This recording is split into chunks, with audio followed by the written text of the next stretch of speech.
Euh, on a parlé tout à l'heure du coup de ces histoires de comprendre la partie technique du copywriting. Euh, les, je suis curieux de savoir quelles étaient, quand toi tu parles d'avoir travaillé sur le terrain, donc du coup tu bossais dans du print, donc dans du catalogue, pour recevoir des commandes. J'imagine que les gens renvoient un bon de commande avec un chèque, donc c'est un milieu qui est différent. Euh, je suis curieux de savoir comment est-ce que ça fonctionnait en interne en termes de vocabulaire, quels étaient les termes qui étaient utilisés, est-ce que c'est similaire à ceux qu'on entend aujourd'hui sur le web. Comment est-ce que les techniques s'articulaient, est-ce que c'était les mêmes techniques, est-ce qu'il y avait une manière de faire différente. Et comment est-ce que ça a changé depuis que toi tu fais maintenant beaucoup de web. Alors en fait, je vais être très clair. La technique, la mise en application a changé avec le web, mais les techniques de fond restent les mêmes. C'est-à-dire que les techniques de vente, la persuasion, etc., les leviers psychologiques qui vont inciter une personne à passer à l'action, ce sont exactement les mêmes. Et c'est ça qui est cool avec le copywriting, c'est que euh, les ressorts internes sur lesquels on va appuyer, ce sont les mêmes, quoi. Ce sont les mêmes, et dans 20 ans, 50 ans, ce sera toujours les mêmes.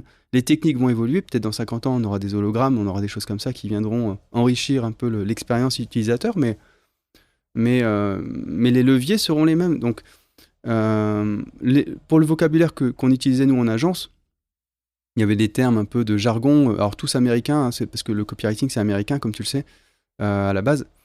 Donc on avait par exemple les termes sweepstake, early bird, everybody wins, etc. Donc ça, ce sont le jargon quand on avait un brief avec un annonceur qui passait commande à l'agence. Savoir si le jeu était un everybody wins, c'était un sweepstake, tu vois, ce sont des termes comme ça. Hmm. Mais ça, c'est le jargon. Voilà. Aujourd'hui, je retrouve de temps en temps le terme early bird, je le retrouve de temps en temps. Mais après, ce sont des aspects techniques, et j'ai envie de dire, ça n'a pas grand intérêt, c'est un peu notre popote interne. Ouais. Mais sur la mise en application vraiment technique, c'est ça qui a changé. C'est qu'avec le web, t'as beaucoup plus de souplesse, t'as beaucoup plus de rapidité d'exécution. Tu n'as pas la lourdeur de l'impression, en fait, hein, de passer par un imprimeur, avec tout le process qui va derrière. Mais, euh, mais c'est vraiment, pour moi, c'est ça la différence. C'est pour ça que euh, de temps en temps, on entend dire que le print, c'était une époque, maintenant c'est autre chose. C'est pas vrai, en fait. C'est pas vrai du tout. Le print était une mise en application différente, mais la psychologie de vente reste et restera la même. Donc, c'est quoi les éléments qui ont changé pour toi concrètement? Donc, ton parcours, c'est tu as bossé en tant que copywriter, tu as commencé en quelle année? Moi, j'ai commencé en 2000. Et donc, tu as fait à peu près 15 ans dans ce dont tu as parlé, c'est-à-dire tu as commencé chez l'annonceur, donc le client final qui envoie ses mailings. Après, tu es passé en agence. Et il y a environ 4 ans, du coup, tu es passé sur le web. Ouais, c'est ça, c'est ça. Alors, on avait un tout petit peu de web quand j'étais en agence, ça démarrait. On avait 5% à peu près de web. C'était vraiment anecdotique. Des landing pages essentiellement. Et ensuite, ben moi, j'ai repris un cursus, j'ai repris un master il y a 5 ans maintenant. Et quand j'ai validé mon master en marketing et commerce électronique, eh ben je me suis dit, je vais me lancer cette fois à mon compte, et je vais voir un peu du côté digital de la chose, quoi. Voilà. Et donc, du coup, qu'est-ce qui a changé dans ta pratique? Tu disais que tu n'avais plus cette lourdeur de l'impression, forcément, qui ajoute un délai supplémentaire. Qu'est-ce qui a changé pour toi? Ou est-ce que c'était essentiellement le même boulot? Tu étais sur un document Word et ça revenait au même? Alors aujourd'hui, moi, clairement, je travaille toujours sur Word. C'est mon outil premier par rapport à mon métier de copywriter. Euh, Après, la mise en pratique, je fais appel à des graphistes. Hmm. De temps en temps, si je veux faire des choses moi-même, je peux, mais je préfère me consacrer vraiment à ma spécialité. J'ai bien sûr des notions graphiques, puisque j'ai fait des études de communication d'une part, et d'autre part, j'ai travaillé quand même pendant 15 ans en étroite collaboration avec des graphistes. À chaque fois, tu sais, tu as le team copywriter et DA, directeur artistique. En agence, ça marche comme ça. Donc, le tandem copywriter-DA fait que moi, je sais ce qu'il faut faire, les bonnes pratiques en mise en page. Maintenant, je ne suis pas du tout un graphiste, et je n'ai aucune prétention d'être Un graphiste, je sais ce que c'est, je sais que c'est un vrai métier, donc quand j'ai quelque chose un peu pointu à faire, bah, je fais appel à un graphiste.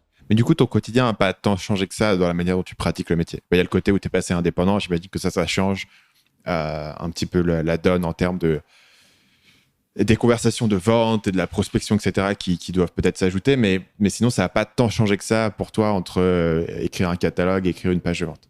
Alors, Tant le que tu as quelqu'un catalogue... derrière qui t'aide à implémenter. Ouais, non, clairement, ce sont les mêmes...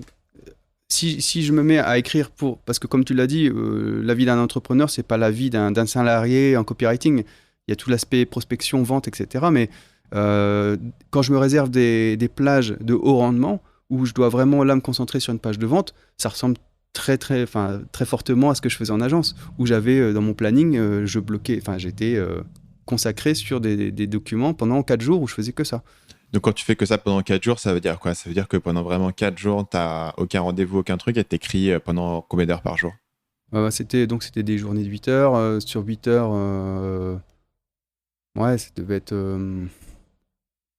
je vais dire, 5 heures d'écriture. 5 heures d'écriture par jour, ouais, en agence.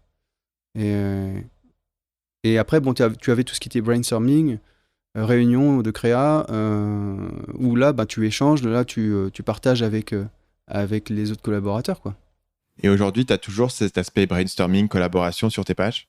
Non, et ça, c'est quelque chose qui me manque, vraiment, parce que je trouve que quand on se lance à son compte, quand on crée une société, on peut souffrir du syndrome de l'isolement. Et ça, moi, c'est quelque chose aujourd'hui c'est vrai qui me manque. Clairement, ça me manque.